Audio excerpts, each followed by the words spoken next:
Albert Fish, also known by chilling nicknames like the Gray Man, the Brooklyn Vampire, and the Boogeyman, remains one of the most disturbing figures in American criminal history.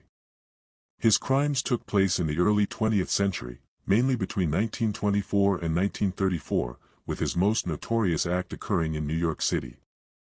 Albert Fish was born on May 19, 1870, in Washington, D.C. His childhood was steeped in trauma. His father died when he was 5, and his mother, unable to care for him, placed him in an orphanage. There, Fish endured regular beatings and began to associate pain with pleasure, an experience that would shape his twisted adult life. He was a small, frail man, barely 5 feet 5 inches, with graying hair and a thin frame, hardly the image of a monster.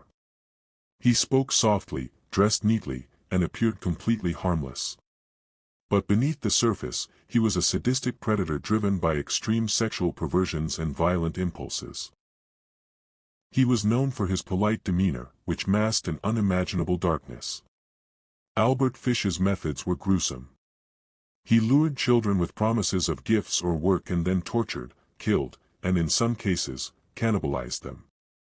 He used tools like meat cleavers, saws, and knives, and was known to prolong the suffering of his victims. Fish didn't just kill, he ritualized his violence. He primarily targeted young children, both boys and girls, often from poor or struggling families.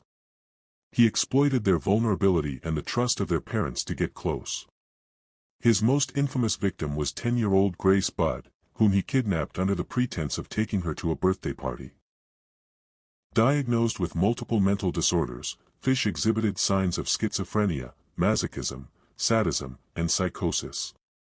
He engaged in extreme forms of self-harm, including driving needles into his pelvis and eating raw meat during full moons.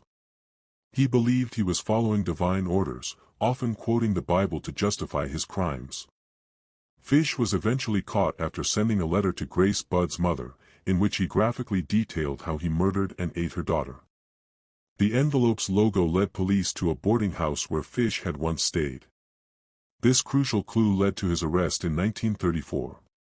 He was tried and found legally sane, despite his horrific behavior. He was convicted of first-degree murder and executed by electric chair at Sing Sing Prison on January 16, 1936. Reportedly, the execution was difficult due to the dozens of metal needles embedded in his body. Fish's case shocked the nation and changed how Americans viewed safety and trust, especially concerning children. He became a symbol of pure